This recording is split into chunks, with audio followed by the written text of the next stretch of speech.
그런데 사회불안은 이런 상황에서 이제 우리 위협감을 느끼는데 그럴 때 느껴지는 자연스러운 감정을 사회불안이다 이렇게 이야기합니다. 아마 이 영상을 보는 모든 사람이 사회불안을 다 경험합니다. 왜냐면 사회불안은 되게 중요한 거기 때문에 여러분이 없애면 안 됩니다. 그런데 어느 정도의 수준의 사회불안은 여러분들의 사회 상황에서의 성취를 증가시켜 줄 거예요. 안녕하세요. 청년재단에서 사회가 어색한 우리 한 발짝 앞으로 프로그램을 진행하고 있는 고려대학교 심리학부의 최기훈 교수입니다. 네, 안녕하세요. 저도 교수님과 함께 청년재단에서 프로그램 보조하고 있는 최주희 연구원입니다. 교수님, 저번 영상에서 사회불안이 무엇인지 또 어떤 증상들이 있는지 이렇게 가르쳐 주셨었는데요. 그러면 이런 사회불안을 좀 어떻게 극복할 수 있는지 오늘 그 비법을 이번 영상에서 알려주신다고 들었습니다. 네, 여러분들 사회불안 장애를 극복할 수 있는 방법들 여러분한테 소개해 드릴 건데요. 그에 앞서서 사회불안이 무언가, 사회불안을 구성하는 3요소에 대한 얘기를 먼저 좀 해보고자 해요. 기억나는 사회불안 요소 3가지 있을 텐데 어떤 게 있을까요? 네, 먼저 첫 번째는 생리적 요소가 있었던 것 같고요. 두 번째는 인지적 요소, 세 번째는 행동적 요소.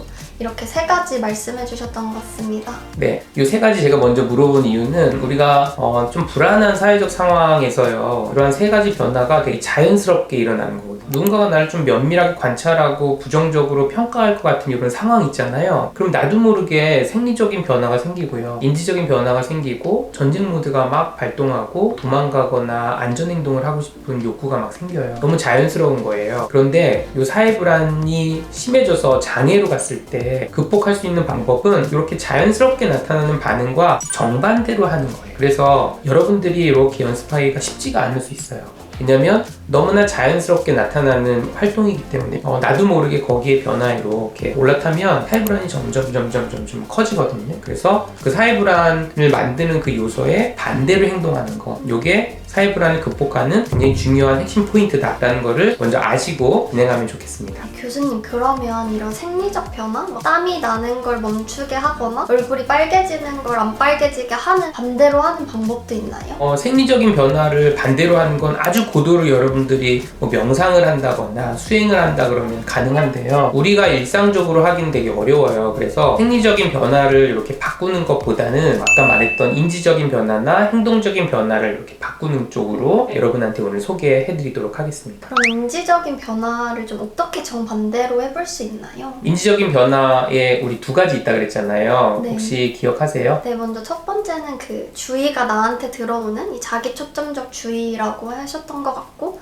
두 번째는 전쟁 모드 말씀해 주셨던 것 같아요. 네, 어텐션, 이제 여기서 말하는 주의, 불안한 상황에서 여러분이 이제 그 주의가 나한테 이렇게 돌아오거든요. 그래서 내 얼굴이 너무 빨개지는 거 아니야, 혹은 내 목소리 너무 떨리는 거 아니야, 이런 식으로 모든 나의 주의가 나의 내적인 어떤 감각이나 생각에 이렇게 몰두되는 거, 이게 자기 초점적 주의인데요. 그럴 때 이 주의를 밖으로 돌리는 연습을 해보는 거예요. 자, 그런데 이게 사회 불안 상황에서 바로 연습하기는 쉽지가 않아서 여러분이 일상에서 주의를 이렇게 전환하는 훈련을 해볼 수 있어요. 여러분이 지하철 이렇게 타고 있을 때 가만히 다른 사람들 이야기하는 소리에 한번 집중을 해보시는 거예요. 그럼 아마도 이런 소리가 있었나? 라고 되게 놀라실 텐데, 그게 여러분의 주의를 외부로 돌리는 거죠. 그리고 나서 한 1분, 2분 정도 주의 집중을 거기 해보시고요. 한 2, 3분 정도 있다가 지하철에서 나는 소리 있잖아요. 지하철 자체에서 나는 소리에 집중을 해보는 거예요. 그랬다가 다시 사람들의 말소리에 집중을 해보는 거예요. 이런 식으로 주의를 이렇게 전환하는 연습을 해보는 거, 이런 게 여러분들 일상에서 해볼 수 있는 연습이고요. 이게 조금 더 이제 익숙해지면 그 다음에 여러분 불안한 사회 상황 속에서 나도 모르게 주의가 나한테 이렇게 집중이 될 때 주의를 밖으로 이렇게 돌려보는 연습을 하는 겁니다. 다른 사람들은 어떤 얼굴 표정을 하고 있나, 혹은 무엇을 보고 있나, 어떤 이야기를 하고 있나, 뭐 이런 등등의 외부의 사건들, 자극들에 주의를 돌려보는 연습을 해보는 겁니다. 네, 뭔가 저한테 주의가 자연스럽게 쏠리기 때문에 이렇게 외부로 돌리는 게 좀 어려울 것 같고 많은 연습이 필요할 것 같다는 생각이 들어요. 교수님, 그러면 아까 인지적 변화의 두 번째 전쟁 모드도 말씀해 주셨는데 전쟁 모드를 끄는 방법이 있을까요? 네, 주의를 이렇게 밖으로 돌리면 여러분들이 조금 더 많은 정보를 얻을 수 있어요. 그래서 그 정보를 가지고요, 내가 가지고 있는 흑백 논리가 맞나 틀리나를 볼 수 있고요.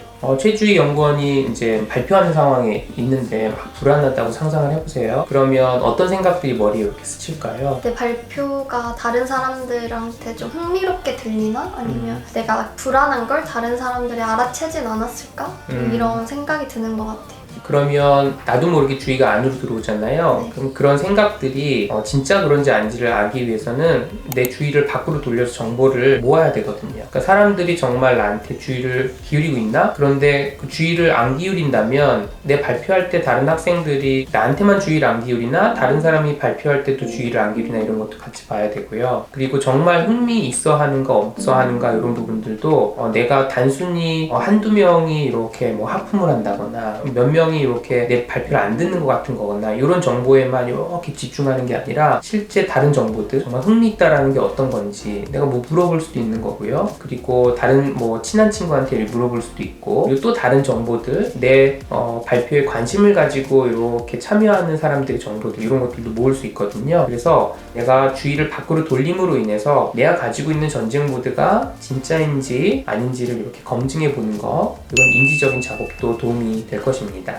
네, 교수님. 저도 알려주신 방법들 다음 발표 때 한번 좀 실천해 봐야겠어요. 네. 그럼 아까 전에 행동적인 변화도 이제 극복할 수 있는 방법에 대해 알려주신다고 하셨는데 좀 어떤 게 있을까요? 두 가지를 한번 여기도 얘기를 해볼 텐데요. 하나는 안전행동이에요. 여러분들이 뭔가 사회적인 상황에서 보여주고 싶지 않은 이런 모습들이 있어요. 예를 들면 얼굴이 빨개진다거나 목소리가 막 떨린다거나 이러면은 보여주고 싶지 않거든요. 어떤 안전행동이 있을까요? 대본으로 좀 얼굴을 가리거나요. 아니면 고개를 계속 아래로 숙이는 이런 안전행동을 좀 할 것 같아요. 그쵸. 그래서 내가 얼굴이 빨개지면 뭐 대본을 이렇게 가리면 빨개진 게 안 보이겠죠? 그러니까 안전행동이겠죠?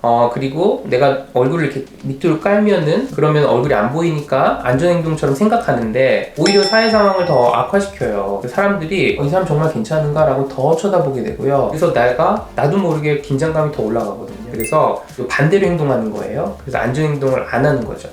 내가 얼굴이 빨개지는 것 같으면 오히려 얼굴이 더 빨개져 보려고 노력하는 거. 그리고 이 정말 다른 사람한테 어떻게 보여지나. 네.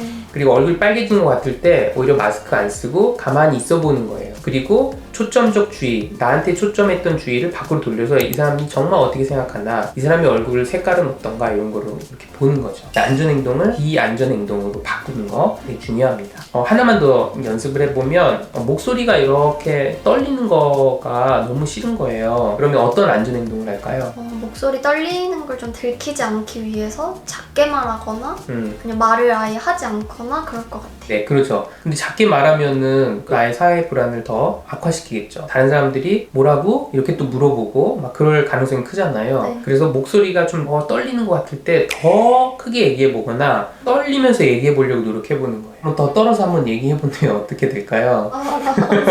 이게 어렵죠. 네.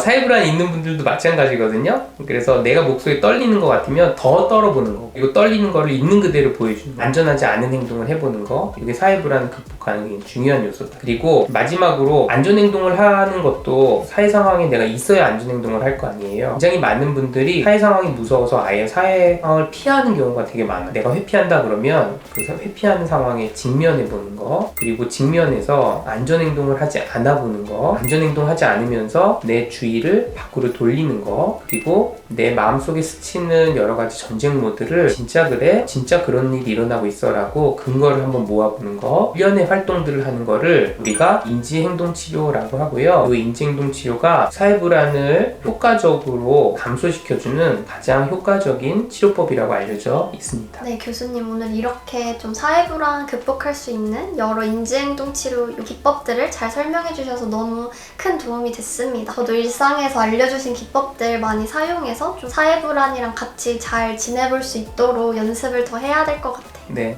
오늘 여러분들과 함께 사회불안을 극복할 수 있는 여러 인지행동 치료 안에 있는 요소들을 여러분과 이야기해봤고요. 이런 요소들 여러분들 한번 일상에서 이렇게 적용해보시고 사회불안을 극복하는데 조금이나마 도움이 되었으면 좋겠습니다. 수고 많으셨습니다. 네, 감사합니다, 교수님. 네.